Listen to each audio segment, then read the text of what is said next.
Now at 7 o'clock, it has been 15 years since Kyron Horman disappeared from his school in Northwest Portland. Coming up here, Ashley Grams will join us live from the school with the latest on the case that still has so many people searching for answers. Plus, I just really miss her. And we're gonna remember her forever, huh? Her and her sisters. Yeah. A community in mourning after 3 young sisters were found dead at a campground. We'll have the latest on the search for the girls' fathers who suspected of killing them. also this hour on KGW Plus, we're talking about hurricane season. Typically, we don't worry about hurricanes around here, but Rod Hill is going to take a look at how those big storms can impact weather in the Pacific Northwest. Sunrise, streaming live at 7 o'clock, starts right now.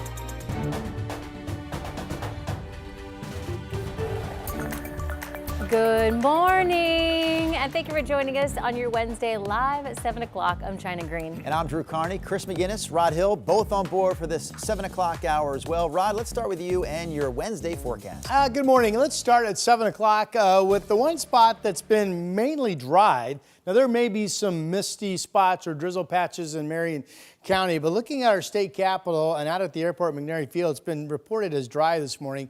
Cloudy skies on 58. We're all underneath this big marine push that's come in. It's socked in at the coast with light moisture falling, and it's pretty socked in, meaning low clouds almost all the way to the ground here over downtown Portland, where we've had on and off again drizzle and mist for coming up on a good 4 hours at least at this point. That's wet pavement on the highways coming into downtown, 56, and still being reported as wet out at PDX along the Columbia River. The low marine deck may not break today. We could still have traces of light moisture going into this afternoon. I have a 60 at noon and 68 at 5 o'clock, and the reality is maybe it's only 64 or 65 for high.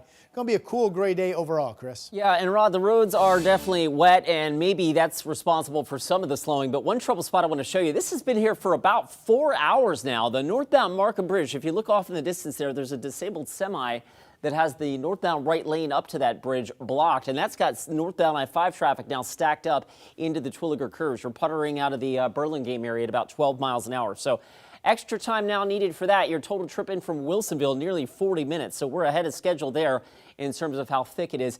And the I-5 commute from Clark County also slow this morning, 30 minutes to get you in from Main Street.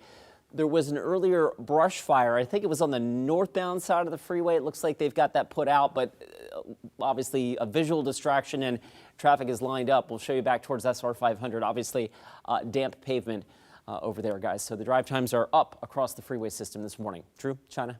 Thank you, Chris. Today marks 15 years since Kyron Horman disappeared from his Northwest Portland school. Anyone who's been following this case knows that Kyron was never found. There have never been any solid leads, and police have never even named an official suspect. Sunrise reporter Ashley Grams joins us live outside Skyline Elementary School. So Ashley, we have heard from investigators lately who say they're not giving up. They're still working to solve his disappearance. Yeah, Drew, China, good morning. They are still working 15 years after 7-year-old Kyron Horman disappeared. The Multnomah County Sheriff's Office says their investigation is ongoing and they are digitizing these case files. Kyron was last seen here at school on June 4th, 2010. He attended the school's science fair, but he wasn't seen or heard from since then. Once the case file is digitized, the Sheriff's Office says it will be re-examined by the FBI's Behavioral Analysis Unit, and detectives can begin to review the entire investigation. The sheriff says Kyron and his family are at the heart of their work. Ahead of this 15-year mark, KGW sat down for extended interviews with both Kyron's father and his biological mother. When I'm 90, I'm still going to cry over this. This is something that changed our entire lives. You never move on fully from that. You don't get to a point where you get to say, oh, we get to close that door and move on to something else. It's a constant. The Sheriff's Office says they receive hundreds of tips every year about Kyron's case, and there is still a $50,000 reward for anyone with information leading to the resolution of Kyron's disappearance. Now, if you do know anything, you're asked to call the Multnomah County Sheriff's Office. Guys? Ashley, thank you. In the meantime, the search continues this morning for a Washington father accused of killing his 3 young daughters. The girls lived in Wenatchee in central Washington and were reported missing last Friday. Their father, 32-year-old Travis Decker, did not bring them home after a scheduled visitation. On Monday, their bodies were found at a campground near Leavenworth. We're going to show you a picture here of Decker on your screen. Police are saying anyone who sees him should call 911. According to our sister station in Seattle, when the girls went missing, their mom, Decker's ex-wife, told detectives he was experiencing some mental health issues. According to Wenatchee police, Decker is a military veteran. He has extensive training. They say they don't know if he's armed. They also say he could pose a significant threat if he's approached. Last night, the Wenatchee community held a vigil to mourn the losses of 9-year-old Peyton, 8-year-old Evelyn, and 5-year-old Olivia. Dozens of children attended that vigil last night. Many of them played sports with the girls. She was really nice. She was a really good dancer. And I really think she was a really good friend. Those girls were her whole world. She did everything for them, and they were so involved in the community.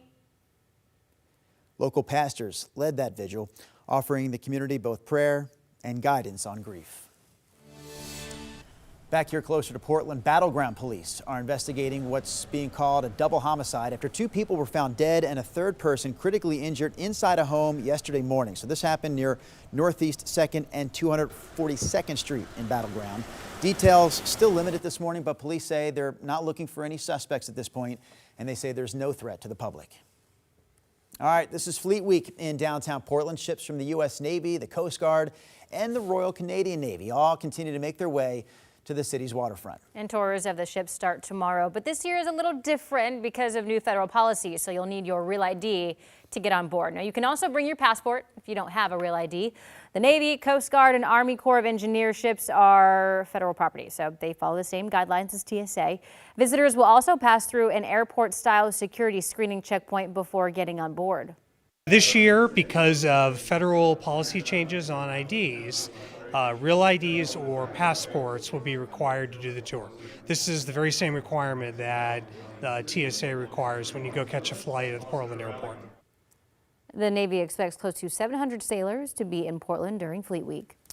A movement is underway to try and designate Portland as an official swimmable city. Supporters say that distinction would help them spread their message that the Willamette River is safe for swimming. We know the Willamette's reputation hasn't always been sparkling here in the city. Polluted water has even led to swimming bans in the past.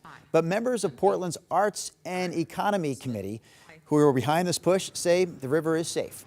And the committee passed a resolution yesterday urging City Council to make Portland the 9th city to join the international swimmable city movement. Rodney Hill. Yes. Ready to jump in the Willamette. Here we go. Yes, I have done so. You know, the water temperatures come July and into August can be quite warm. Here's a look at the Chehalem tasting room camera. And it definitely shows the low cloud cover. We've had mist and drizzle at this vantage point. It's also been socked in up and down all of the coast where drizzle and light moisture has been reported. This is the Enid Ottercrest down in Lincoln County, south of Depot Bay, and you can see that is really socked in. I'll go forward to the Reserve Vineyards and Golf Club out in Aloha, where there likely has been some mist too. You can't see anything on the horizon. Temperature out there in Washington County for you folks is 56 degrees. You can see the raindrops being reported. The radar doesn't show anything, FYI, because the low cloud deck is producing the low-level drizzle and light moisture, and the radar beam is shooting over the top of it. So that's why if you're looking at your phone, you're like, is it going to be wet? You're not going to be seeing anything. All right, temperatures outside right now are in the 50s, 53 in Sandy, 55 Wilsonville. Salem's a little bit warmer at 58. Down in Corvallis, it's 55 degrees. Here's Futurecast, and it shows at noon today that the low cloud deck just doesn't budge. We could have ongoing areas or periods of light moisture being kind of wrung out of this low cloud deck all the way into the afternoon. If we get some breaks in the cloud cover, it wouldn't be until later today. And many areas, which is what Futurecast shows, may simply stay under the clouds throughout. And if that's the case, highs would only be in the mid-60s. Now this shows upper 60s to 70 in Albany, but that may be too warm. 50s generally at the coast. It will be sunny from Hood River east and in central and eastern Oregon with temperatures in the 70s today.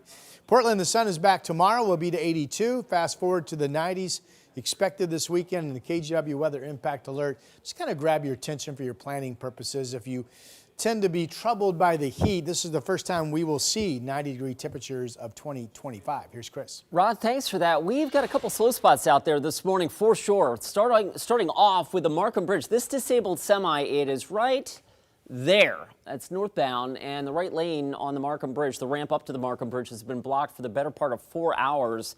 And the northbound I-5 commute now is puttering all the way back into the Twilliger curve. So you definitely need extra time this morning getting in from Burlingame, Tigard, Tualatin, Wilsonville right now, almost 40 minutes, that I-5 drive. So we're ahead of schedule in terms of how slow that commute is. And then the I-5 drive from Clark County. This one's extra slow as well. Almost 35 minutes to get you in from Main Street. Here's the look down from the tower. There's the Interstate Bridge, and you can see all 3 lanes of southbound I-5 puttering along there. There was an earlier report of a brush fire near SR 14. That's out, but obviously things are still quite slow there. A reminder again, with more ships arriving today as part of Fleet Week, bridge lifts are back in play again. Today it's from 4 to 8 p.m. Expect bridge lifts lasting upwards of 45 minutes for the Broadway, the Steel, and the Burnside bridges. If you want to avoid that traffic congestion, plan on using the Fremont Bridge instead. Drew, China. Thank you, Chris. Today, another KGW Good Energy Day, and coming up in just 2 minutes, Chris McGinnis is taking a look at a new chip designed at Oregon State that promises to slash energy use related to data transmission. Plus, hurricane season is here, and so is meteorologist Rod Hill to tell you how hurricanes can impact weather here in the Pacific Northwest. Sunrise streaming at 7 continues right after this. We have now issued a weather impact alert. We could expect conditions in some parts of our area to change drastically pretty soon, right? And very quickly, yeah. This is significant rainfall coming our way. You'll definitely want to be extra cautious. Certainly becoming increasingly hazardous. We've got the potential for some tree limbs or even trees or power lines to come down. Of course, when you hear thunder, it's always best to take cover. On Weather Impact Alert Days, stream extended coverage on KGW+.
KGW's Evening News. Important stories to help you stay informed and keep your family safe. Thank you for joining us. I'm Christine Vidawanich. And I'm David Molko. Weather impact alerts to help you plan your week. We need to be extra careful with anything that can throw a spark. And a team of local journalists connected to our community. David Molko, Christine Vidawanich, and Matt Zaffino. Your Evening News team, tonight on KGW.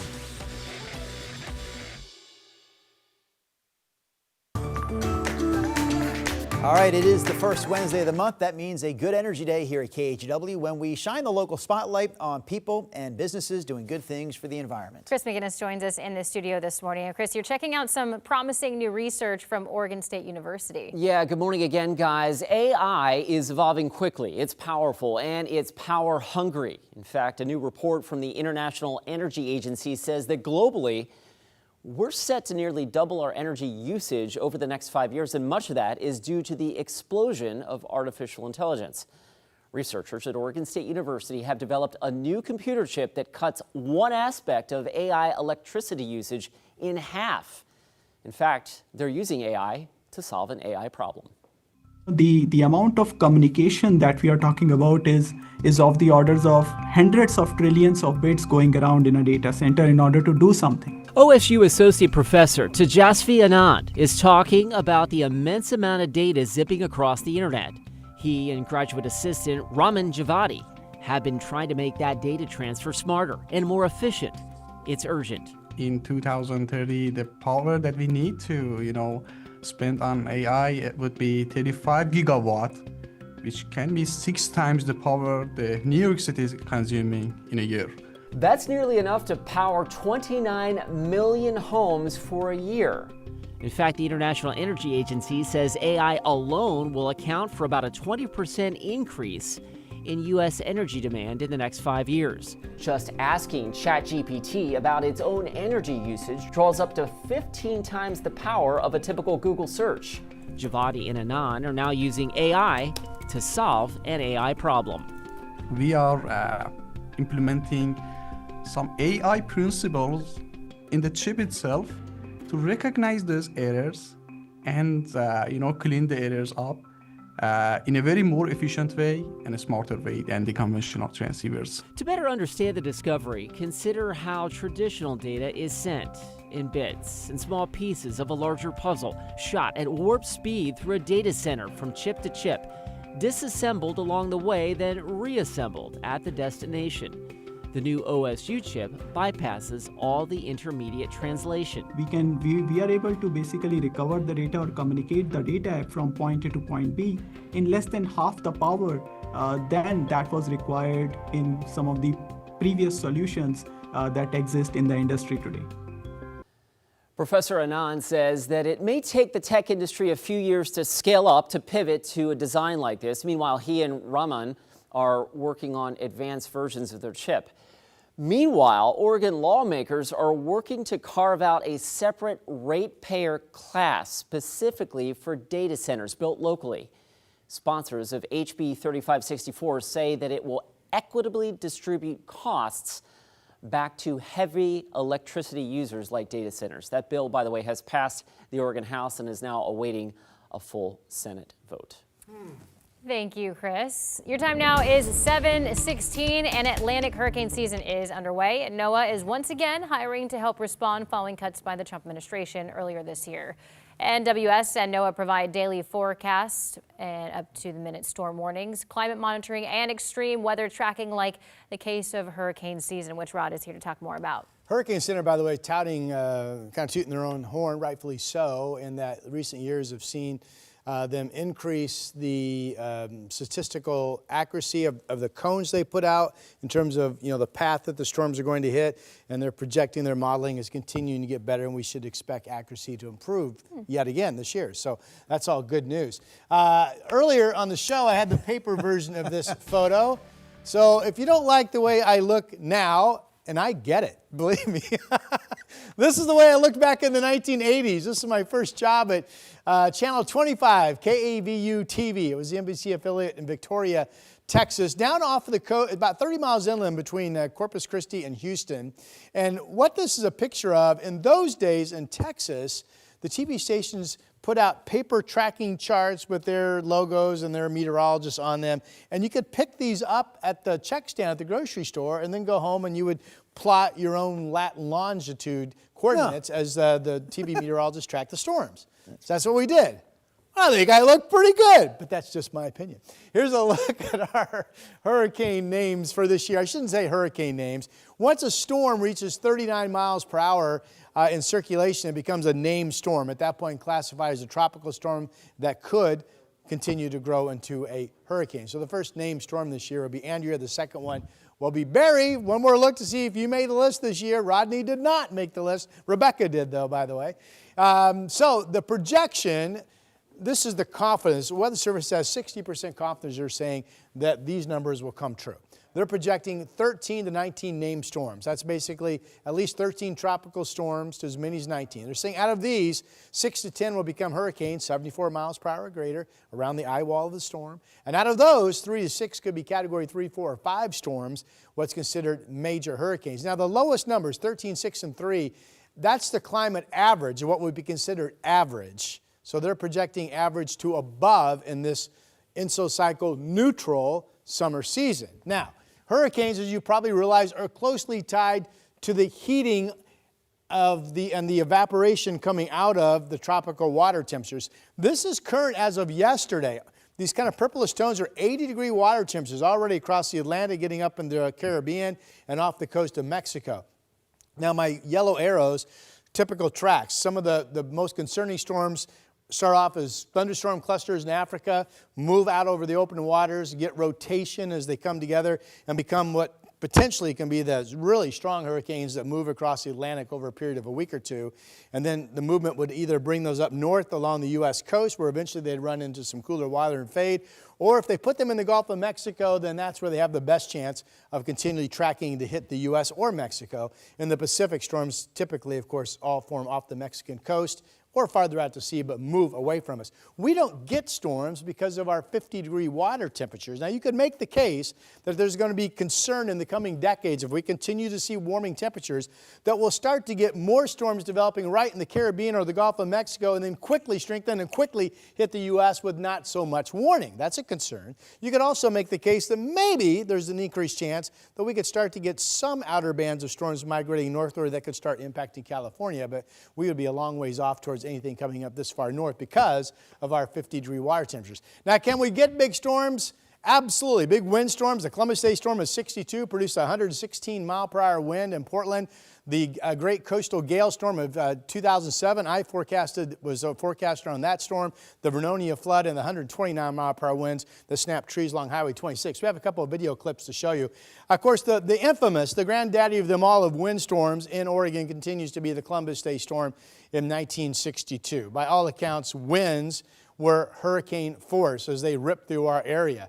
And from that, the more recent one, the great gale of December of 2007 that went on to produce a foot plus of rain in the Coast Range and the Nehalem River Basin that flooded Vernonia, and we had 130-mile-per-hour plus winds snapping off trees. That's along Highway 26 in the Coast Range. That highway was closed for, I want to say, a couple of weeks. People were on power generators in Tillamook for 2 to 3 weeks after that storm. So those storms, as we come back, are very threatening as well. They're not hurricanes, they're just big cyclonic low pressure centers.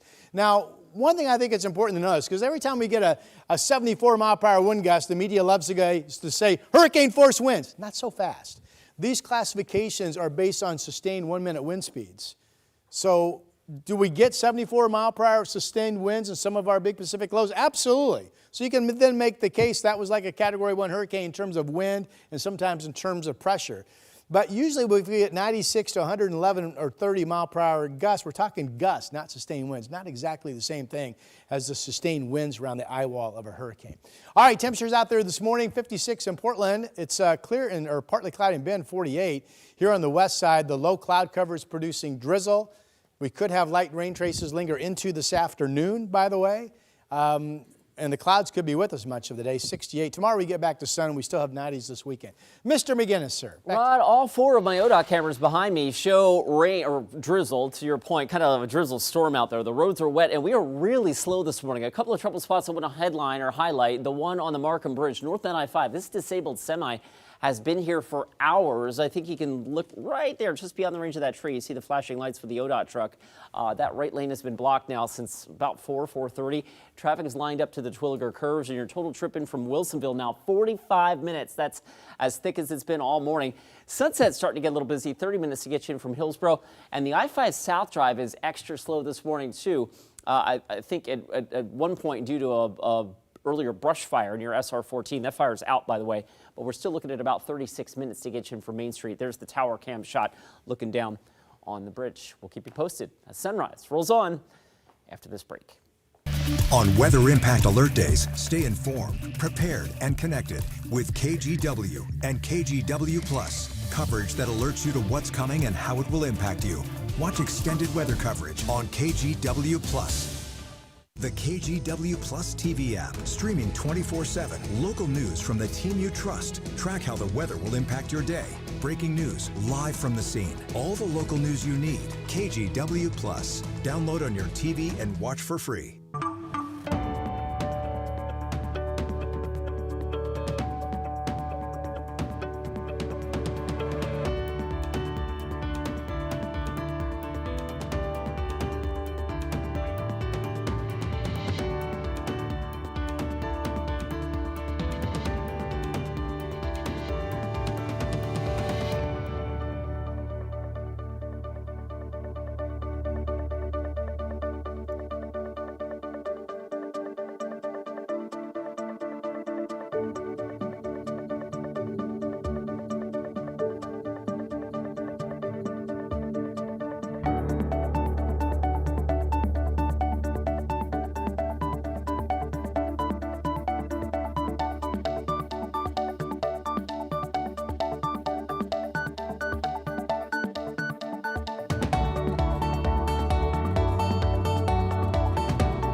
We do want to tell you about some breaking news that we're covering this morning. Police are asking some people to stay inside their homes. For the past few hours, we've watched officers coming and going. Flames blowing in this wind that's been gusting all morning long. There are level 3 go now evacuation orders in place.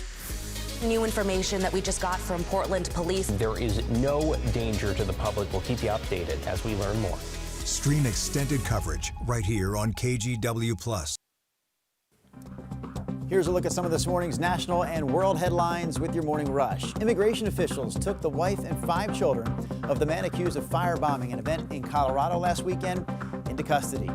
The event that 45-year-old Mohammed Solomon is accused of firebombing was organized to support Israeli hostages.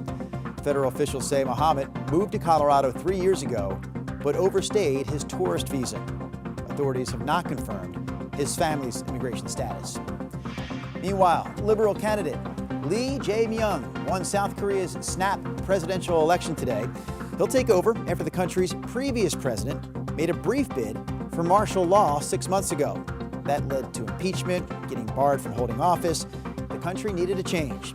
They have it now with voter turnout reportedly over 79%, the highest in South Korea since 1997.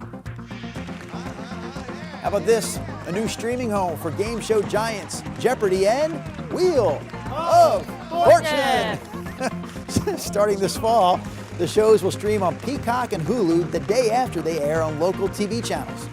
The deal with Sony covers current and older episodes, so this is the first time that current seasons of the shows will be available on a major streaming platform.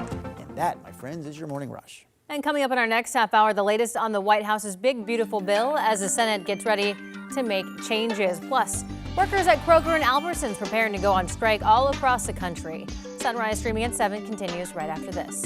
KGW Plus TV app, streaming 24/7. Local news from the team you trust. Track how the weather will impact your day. Breaking news live from the scene. All the local news you need. KGW Plus. Download on your TV and watch for free. On Weather Impact Alert Days, stay informed, prepared, and connected with KGW and KGW Plus. Coverage that alerts you to what's coming and how it will impact you.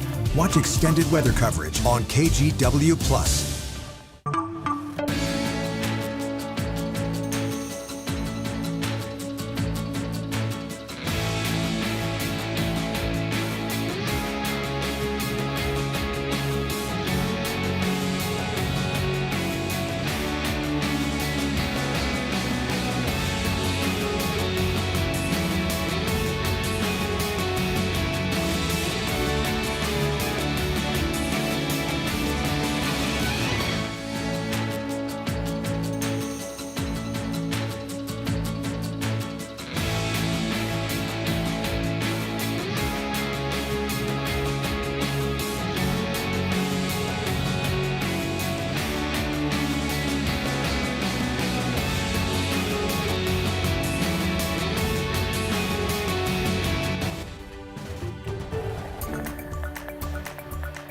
We are coming up on 7:29 on a slow morning commute in the drizzly rain out there. All my cameras showing that drizzle and the trouble spots that we have out there. We've got a few of them. So let's start off with the northbound Markham Bridge. A disabled semi has been on that ramp for hours. It's got northbound traffic puttering along back into the Twilliger curves. And your trip in from Wilsonville, check that out, 46 minutes.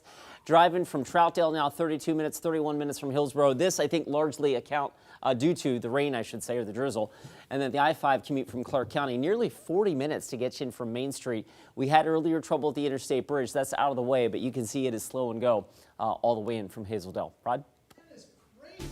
It has been, though, wet outside steadily in Portland, more than not, going back to at least the 3 o'clock hour this morning.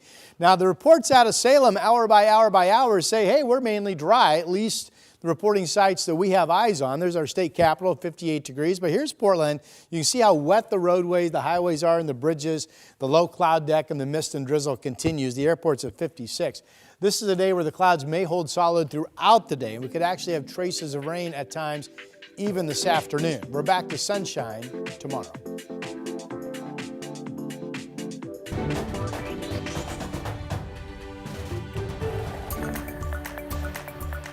He's up on that shelf behind the plant. Oh. Right? Oh. I know. Yo, guys, look at this thing.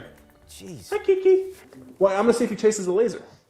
in the house? I don't know, cats like lasers. It's not a, oh, it is a cat. Yeah, all right, so check this out. A homeowner in Colorado called the police after she came home to find a bobcat in her living room. Yeah. Oh, boy. The responding officer tried to get the cat out with a green laser, as you heard there. Bobcat completely unimpressed, but eventually left the home on its own, leaving out the open back door. Now, luckily, I would assume that there was no little puppies or little kittens that would have been dinner. Yeah.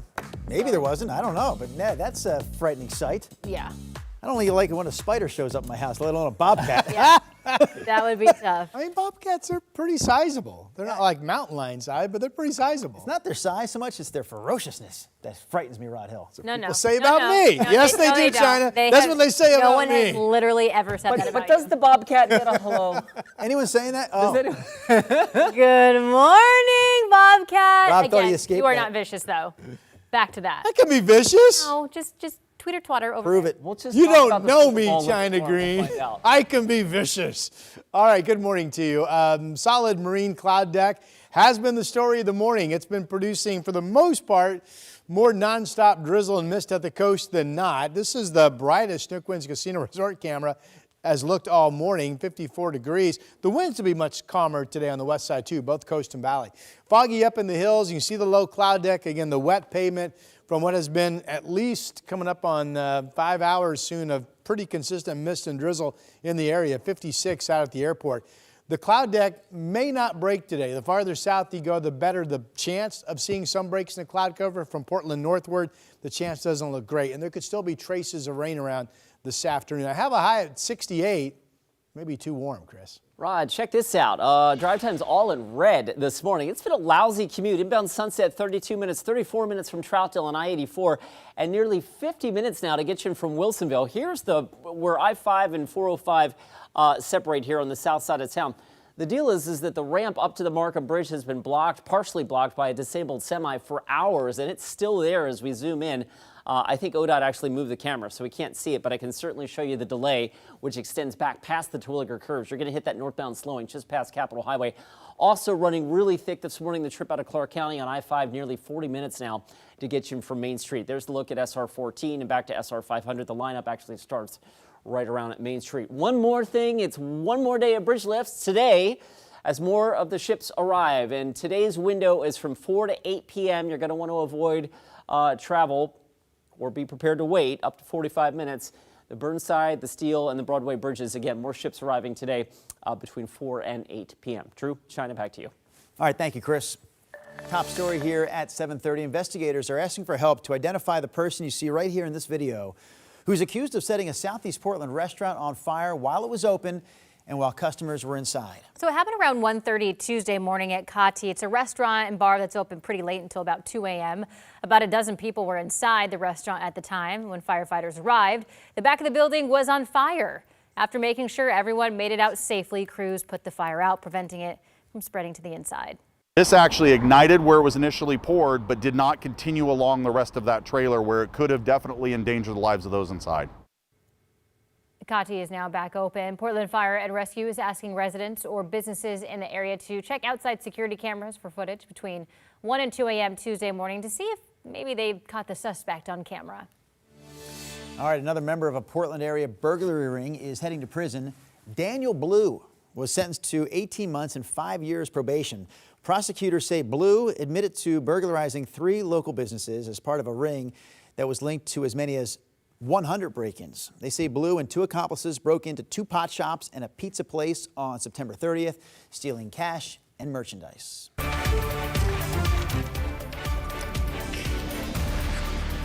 President Trump is facing pushback on his mega spending bill from Elon Musk. And this comes as the White House defends the president's tariffs on steel and aluminum, which go into effect today. NBC's Chris Pallone has the latest. As tariffs on aluminum and steel double for most U.S. trade partners overnight, dissent is bubbling up among some of President Trump's allies over his signature spending bill. Billionaire Elon Musk, who spent months trying to slash government spending as a temporary government employee, blasted the president's self-proclaimed big, beautiful bill as a disgusting abomination. Writing on X, Musk complained the president's plan will massively increase the gigantic budget deficit. Some GOP budget hardliners agree. I can't in good conscience give up every principle that I stand for and every principle that I was elected upon, and that's that we can't accumulate more debt. Independent analysts project, as written, the bill could add several $1 trillion to the deficit. It extends tax cuts, boosts spending on defense and border security, and includes cuts to Medicaid and food aid programs. The White House is brushing off Musk's criticism. Look, the president already knows where Elon Musk stood on this bill. It doesn't change the president's opinion. This is one big, beautiful bill, and he's sticking to it. It comes as the president's latest tariffs on steel and aluminum took effect overnight, doubling from 25% to 50%. With China as a top competitor in the industry, the White House says President Trump could speak with President Xi in the coming days. There will be a leader-to-leader talk very soon. President Trump escalating his trade war, risking increased costs for Americans to potentially shore up the nation's steel industry. Chris Pallone, NBC News, Washington. A budget cut from the Trump administration could impact local salmon in the Columbia River. Next year's budget shows the U.S. Army Corps of Engineers is expected to get less funding than they did this year. So last year, the Corps received nearly $24 million in funding. This year, it was $16 million. And next year, the forecast is for just $12 million. One of the big projects the engineers are working on is the Bonneville Dam studying salmon. But the Corps says with less funding, it's going to have to get more creative. Well, so what we'll do is we'll collaborate with our partners and other salmon managers in the region and just prioritize what we have funding for. Nothing is set in stone just yet, as Congress still has to approve the president's budget. The superintendent of Oregon's Crater Lake National Park, Kevin Heatley, resigned on Friday, citing cuts to staff that he says are unsustainable. Heatley says that the decision to leave the post was tough, but blames the Trump administration cuts, saying they are too much to take for both himself and the small, hardworking staff at Crater Lake. And I did not want to be empowering the current administration to cause that kind of impact on the people that I'm responsible for. And I also did not want to participate in the dismantlement, effectively a dismantlement of the National Park Service. Heatley said that he doesn't have immediate plans for his next job. Thousands of Albertsons and Kroger workers in Washington are holding a strike vote this morning. As Maddie White with their sister station in Seattle explains, there are 30,000 workers involved here. Thank you so much for coming out tonight. Nearly 100,000 grocery workers across the western U.S. could walk off the job. Nobody wants to strike, but it's come to that point. Including Washington employees. Thank you for flexing your union muscle. From stores like QFC, Fred Meyer, Albertsons, and Safeway, strike authorization votes are trickling in as negotiations remain in full swing with their employers. We can't fill the shelves. We don't have enough people to be able to accommodate the business. Some of my coworkers are going on food stamps because they're not getting they can't feed their children. One key issue on the table is wages. I have to borrow money from my son to pay my rent. And Yasmin Asher is not alone. 2/3 of grocery workers don't have secure housing. That's according to a May report by the nonprofit Economic Roundtable. Another key issue is short staffing and workers getting their weekly hours cut. I want to work 40. The Bureau of Labor Statistics indicates the average non-supervising employee is spending 11% less time on the clock since 2003. I used to work 40.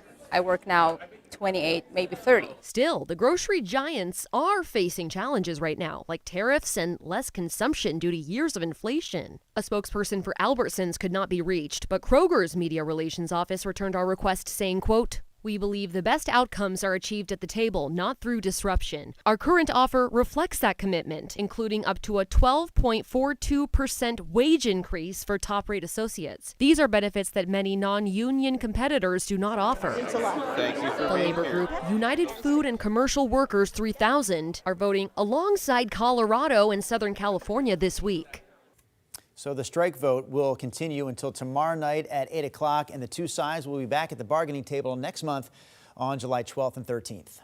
The Sports Bra, Portland's sports bar dedicated to women's sports, is now expanding to more cities across the U.S. Since 2022, the Sports Bra has set out to change the traditional sports bar experience by only televising women's sports. Now the bar is set to open franchises in Boston, Indianapolis, St. Louis, and Las Vegas. Each location will be locally owned and operated, giving fans a chance to support both their hometown teams and a small business in their community.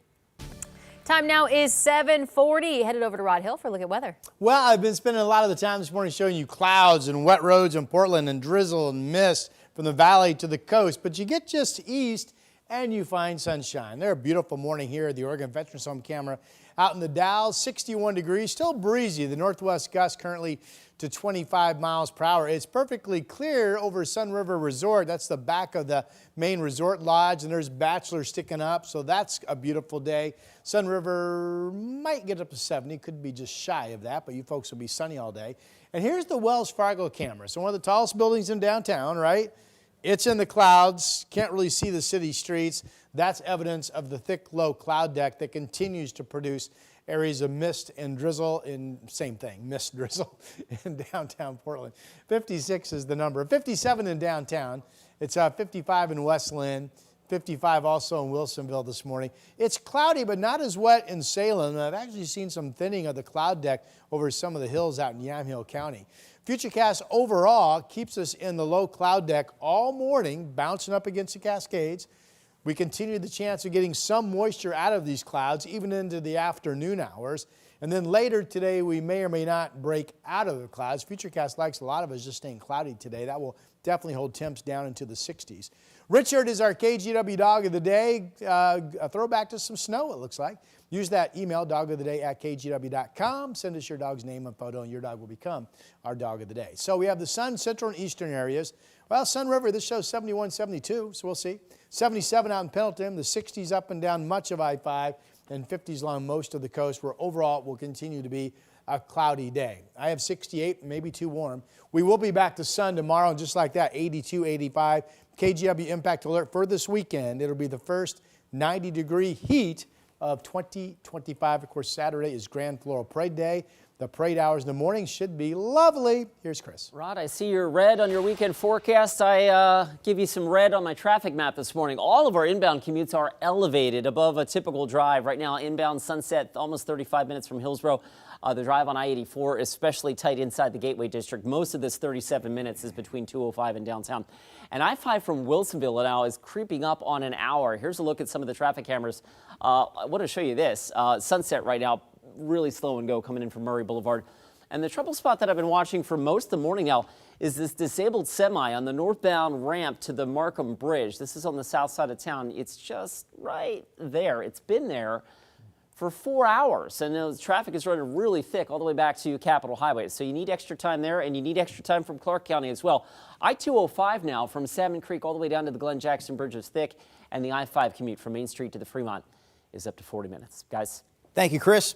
Well, actually, Chris, you better stick around because we have a story that you are heavily involved in. We're going live out the Denaway track in Southwest Portland this morning.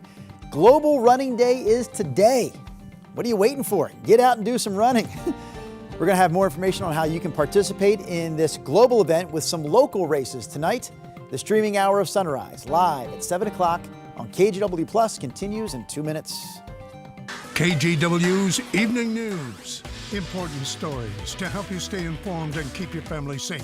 Thank you for joining us. I'm Christine Vidawanich. And I'm David Molko. Weather impact alerts to help you plan your week. We need to be extra careful with anything that can throw a spark. And a team of local journalists connected to our community. David Molko, Christine Vidawanich, and Matt Zaffino. Your Evening News team, tonight on KGW.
weather impact alert days, stay informed, prepared, and connected with KGW and KGW Plus. Coverage that alerts you to what's coming and how it will impact you. Watch extended weather coverage on KGW Plus. The KGW Plus TV app, streaming 24/7. Local news from the team you trust. Track how the weather will impact your day. Breaking news, live from the scene. All the local news you need. KGW Plus. Download on your TV and watch for free. Oh, the sunrise spotlight is on this morning. Where is it shining, you ask? It's shining on Global Running Day. It's happening today. We have local runners getting ready for the big event, but Chris is going to tell us all about it. Yeah, the first Wednesday of June, Global Running Day, the inaugural event was 2016, and something like 2 million runners got out and pledged Why is this to run the first 9 year I'm million. hearing about it? Why is this the first year Well, I'm hearing because about it's it? getting bigger and it is expanding to Portland. And to show you more on that, we take you live to Dunaway Track in Southwest Portland. You can see folks getting their paces in this morning. Runners of all abilities and sizes and speeds, etc., just out there doing their thing this morning. So here's the deal with Global Running Day. The deal is that you just lace up your shoes and you walk, shuffle, whatever, and celebrate running. And to help entice you to do that, Foot Traffic, local running store Foot Traffic, is putting on a big event in downtown Portland on the waterfront. Joining us now this morning is running coach, Foot Traffic running coach, Seth Buckhalter. Seth, tell us a little bit more about this celebration in downtown Portland tonight. So yeah, Global Running Day, the day where we all get out and move, whether you're walking, running, rolling. We just want you to enjoy yourself. Make sure you feel welcome and safe on the waterfront. Tonight at Foot Traffic at 6 p.m., we're doing an all-city invite. We want everyone to come down, get a nice waterfront loop in. We're doing prizes, we're doing giveaways, we have an after party. It's gonna be a good time. Yeah, so you've got like a 2, a 3, and an adventuring 5-mile loop for those that want to kind of get a few more miles in. But this is really like you're giving away entries for some that show up, right? To the Portland Marathon you mentioned. I mean, that's some big ticket items here for runners. Exactly. No one really likes to run. People tolerate running, but to help tolerate it a little bit more, we have Portland Marathon entries, we have Shamrock Run entries, we have Foot Traffic entries for their races, we have Oregon Roadrunners entries, we have Oregon Brewery Series entries, we have swag from Orange Theory, we have all kinds of good stuff. Saucony is going to be down here doing demos for their shoes, so if you want to put on a new pair of shoes, try them out. You can try those out, trade in your shoes for a couple hours and try on a new pair of shoes. Yeah, running shoe technology changed a lot, so it's good to get, an opportunity to try them on before you actually, spend that $150, $200, $500 on a pair of shoes, right? Hopefully nobody's spending that much. But and we always hope that you shop local at, we always hope you shop local at. Yeah, say it. No, you can say it. You work for Foot Traffic, you can give them a shout out. So of course, outside of the running element to this, which, there's also a social element, right? So that runners of all abilities can get together, and you've got lots of fun stuff planned there. Again, you're giving away some stuff, but you also have an after party scheduled, right? Tell us a little bit more about that. Yeah, so again, we do this run club every Wednesday. Just so happens that today is Global Running Day, so we're really emphasizing it. But yeah, so we're giving all types of nutrition and hydration at the Global Running Day at Foot Traffic at 6 p.m. Then afterwards, we're going to Treebeards, which is on 2nd on Taylor. They're doing happy hour for everyone that's participating in the Global Running Day. So if you like Lord of the Rings and you like beers, come meet us at Treebeards and we'll have a good time afterwards. Seth, one more thing for you. I saw the one young lady there behind you really doing those high leg kicks. The woman in red there. Can you give us your best high leg kick, or have you run too much this morning to stretch that hamstring? I don't know. We'll let these guys do the high leg kicks. She's got it down. I've done about how many laps is the 10K? I've done that many laps today. 25. These guys are all you know warming, how I know? we're cooling I've run a down. few. We had a good time out here. Seth Buckhalter, thank you very much. Rose City. Yeah, Rose City Track Club was out there earlier doing that 1 mile time trial. Seth, again, thank you so much. If you want to take part in the Global Running Day celebration, by the way, the mayor proclaimed today Global Running Day in the city of Portland for all the great reasons, health benefits and whatnot that running brings. You can join the crowd down on the waterfront at 5:45. You can leave your stuff at the Foot Traffic on 4th and Taylor, by the way, so it's kind of nice. You got a place to do that. And then the different routes launch from the Salmon Street Springs, and then you go all gather back for the raffle, the giveaways, and a beer, either a non-alcoholic from Athletic Brewery, or you can join the crowd at Treebeards. Got it, Christopher McGinnis. Lots of covers there on Global Running Day. Now you got to keep going. And so you know, if you're heading down to Global Running Day, we of course have another day of bridge lifts. So just be aware of that. Of course, as more of the Fleet Week fleet arrives today, 4 to 8 p.m. is the magic hours to avoid travel near the Broadway, the Steel, and the Burnside bridges as more of those ships arrive. Again, these are longer than your typical bridge lift, lasting upwards of 45 minutes. So just be aware of that. The drive this morning is awful, like bad. 58 minutes now to get you from Wilsonville on I-5 northbound. All of the drive times are elevated. Here's the big 4-box, though. One of our biggest trouble spots has been, well, I'll show you in a second. There's the sunset. That right there, a disabled semi on the northbound ramp up to the Markham Bridge. Rod, Drew, China, that's been there since about 4 o'clock this morning, and that's what's got traffic lined up past Capitol Highway right now on I-5. That and the rain. And Chris, you would say if you knew, so apparently no idea on when they're going to get that truck out of there. Nope. Yeah, no idea, Chris says. Okay. High pressure ridge sitting on top of us. Well, it's actually not on top of us. It's out to sea. Same spot it was yesterday. The difference in today's weather, not showing up on radar and really not showing up well on infrared satellite. It's the push of the low marine deck. Remember yesterday models were convinced this was going to happen. Well, it has. We've had areas of mist and drizzle that have been going on more than not for hours at this point, making everything wet. There are the solid clouds from the Chehalem tasting room camera out in Sherwood. There's the wet pavement up in the Oregon Zoo in the West Hills. Temperature at 600 feet, 55 degrees. And by the way, the raindrops, or at least occasional mist and drizzle, will still be possible going into this afternoon. Sometimes as you start to get into the warming hours of the day, and the cloud deck will start to lift a little bit, that actually can increase the wringing out of some light moisture from the cloud deck. So drippy this morning, and don't be surprised if you find some drips out there later this afternoon as well. Now, the Dalles is sunny, 61. Bend is sunny, 52. John Day is sunny and 50. So central and eastern areas and from Hood River east through the gorge, you will find sun today. But areas on the west side are going to be locked under this low cloud push for much of the day. This is noon. Futurecast shows best chance to get some clearing would be from Salem southward. Says Portland could stay cloudy all day. Much of the coast could stay cloudy all day. So that's just a sign of the depth of this push of marine air that's come in. Trying to get to 60 at the coast, may or may not make it. Cloudy much of the day, morning drizzle, maybe some afternoon light moisture as well. Valley, similar situation. This shows Corvallis and Salem getting some breaks in the clouds later today. That's why it's projecting some 70-degree highs for you folks. In southwest Washington, I don't see that. Staying in the 60s, certainly getting morning drizzle. Cloudy much of the day. Northwest winds will be lighter than they've been. Northwest 5 to 15. Just like that, tomorrow we get back to sun, and just like that, the warm-up begins. 82 tomorrow, 85 on Friday. We have in red highlighting the weekend 90-degree temperatures with a KGW weather impact alert. This will be the first time we've reached a 90 so far this year. Some of you love it. Some of you will want to plan your afternoon hours accordingly to not be out in the heat, and then we start to cool off on Monday and Tuesday. Obviously, it's going to be a dry, sunny day for the Grand Floral Parade. It is birthday time. All right, our list starts with the 1-year-old. There's Jasper. Happy birthday to you. Also celebrating today is Ruby, 11. A cute smile there. Happy birthday to you. Nathaniel's 37. There's, I can't say cute, but it's a big smile, Nathaniel, 37. Happy birthday to you. Sierra's 38, out there in the woods and enjoying the beautiful outdoors. Happy birthday. Tennis player looks like is Kelly. Maybe pickleball, but I think it's tennis, 44. Happy birthday to you today. Lori, 64. Happy birthday to you out in Beaverton. Hope you have a wonderful day today. And look at Ruth. Put your hands together, Drew Carney. Come on, clap with me over there.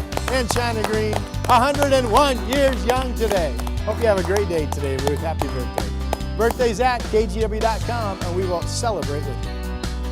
KGW Plus TV app, streaming 24/7. Local news from the team you trust. Track how the weather will impact your day. Breaking news live from the scene. All the local news you need. KGW Plus. Download on your TV and watch for free.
police are asking some people to stay inside their homes. We've watched officers coming and going. Flames blowing in this wind. There is no danger to the public. We'll keep you updated. Stream extended coverage right here on KGW+.